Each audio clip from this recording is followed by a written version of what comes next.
Hello, ladies and gentlemen. Zuba here once again with another Amazing Stories television series review. Thanks for coming back. I hope you enjoyed the other episodes I've done so far. And today's episode, we'll get right into it, is called Gather Ye Acorns. This was the 16th episode of Season 1, originally airing on February 2nd, 1986. This episode stars Mark Hamill, yes, our very own Luke Skywalker, and the actor David Rappaport is in this, playing a tree troll. We've got a tree troll in this episode. The director for the episode was Norman Reynolds, who I believe this was his first directing stint, and he was, I should check my notes. I believe he's normally a set designer, scenic designer, and such, more of an artistic scene designer, set decorator as his job. But I believe he was given the opportunity by Spielberg to direct this episode. And then we also have a music score by Bruce Broughton, which is one of the highlights of the episodes for me. It has a very nice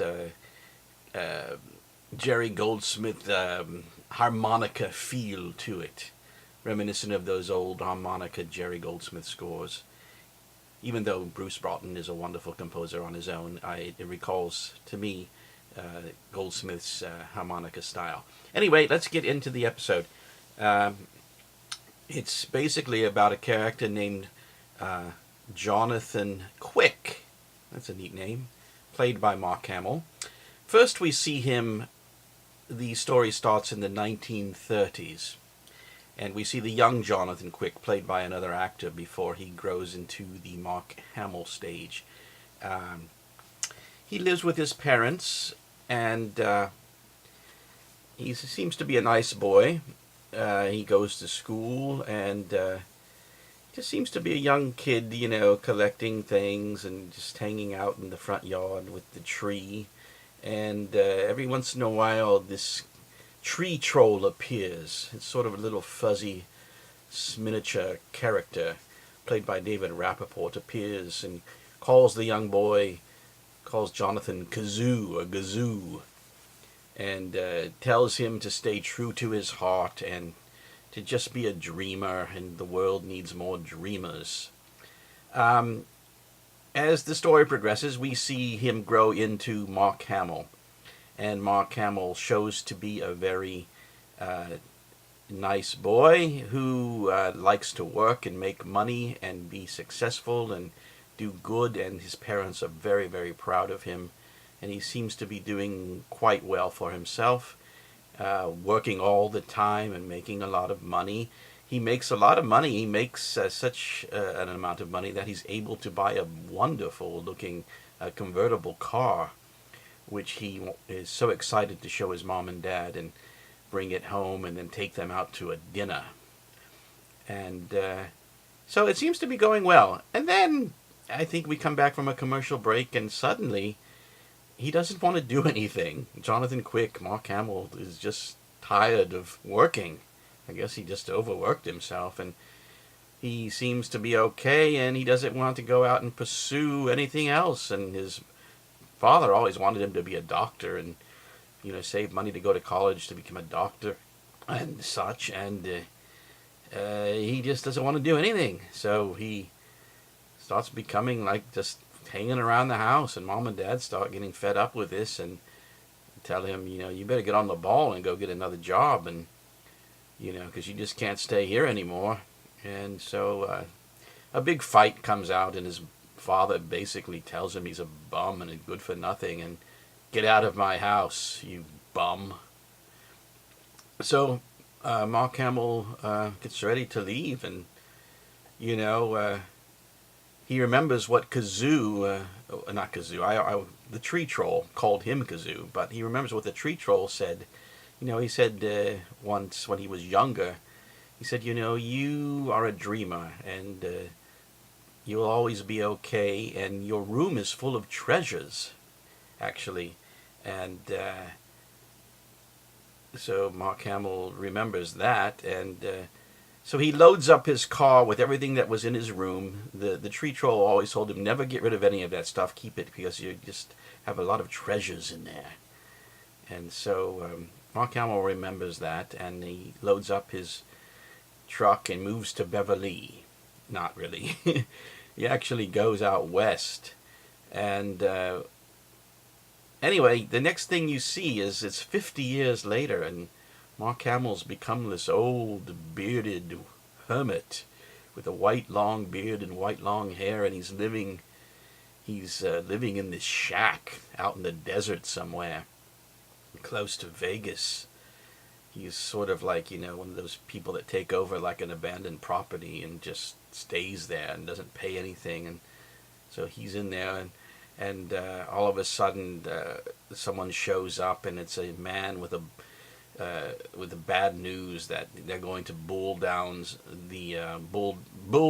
down the shack, and he has to get out because he was just staying there for free, and now they're going to sell the property.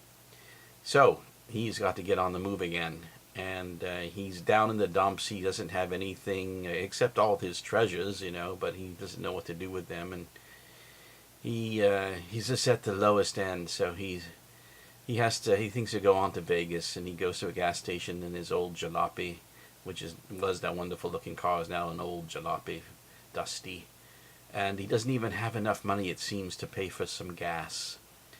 He's so down in the dumps, and the gas station attendant is so rude to him and say, "Get out of here, you bum."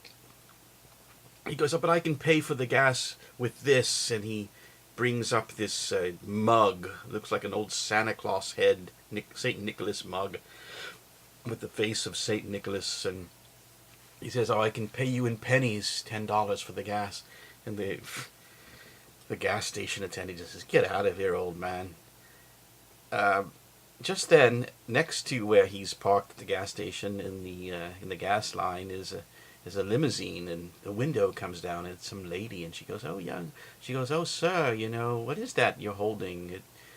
May I see it? It's caught my eye." Anyway, it turns out that she's a collector of antiques, and this mug of St. Nicholas head mug, so to speak, is very valuable to her, and she offers him 10 for it.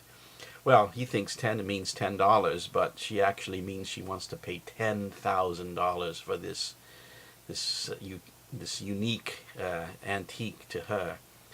So he's amazed, and he sells it to her, definitely. And then he finds himself getting into Vegas, and he goes to some collector's store, and he takes all of his things, his treasures, to this collector shop, and two collectors go over all of his stuff and find out that it's very valuable, and they offer him $200,000 for all of his stuff. It's cool to see these two cameos. The two cameos of the collectors are played by Bill Deere, and they're two directors, and Forrest Whitaker play the two collectors. William Deere directed Harry and the Hendersons, and Forrest Whitaker has directed many things. Was an actor before. So it's fun to see these two directors in cameo roles playing these collectors. Anyway, it turns out that he does have a lot of treasures, and I guess he doesn't wind up selling the $200,000 worth of stuff to these collectors, but he then goes and auctions many of his treasures and becomes wealthy at that. Anyway, it's a fun episode. It's neat to see Mark Hamill playing, and I enjoyed the Bruce Broughton score. Nice performances by Mark Hamill and David Rappaport. Sadly, David Rappaport was committed suicide later in his life when he was about to be on a Star Trek The Next Generation episode, I believe. He was set to film and actually did film parts of an episode, and then he didn't show up for work, and they found that he tried to commit suicide, and then they had to recast his part, and it turned out that maybe a couple weeks later or a month later he attempted suicide again and was successful. So rest in peace, David Rappaport. It's so sad that he passed away. He was a little person actor, and very sad, that part of it. It was an enjoyable episode. I don't think it's one of the best ones. I could say that it was okay. So, out of my 5-star rating, I would say it's sort of average, maybe a little bit of average, 2.5, maybe a 3, just to see Mark Hamill, not playing Luke Skywalker. So I'd say a high 2.5 for my rating for this episode. And that's that. That was Gather Ye Acorns. Please continue to watch if you are so inclined, and if you enjoy the reviews, please leave comments, subscribe, and let me know if you have any requests for episodes for me to do, and we'll leave it there. And thank you so much for watching. Zuba will be back with more Amazing Stories episodes, and we'll see you next time. Thanks for stopping by.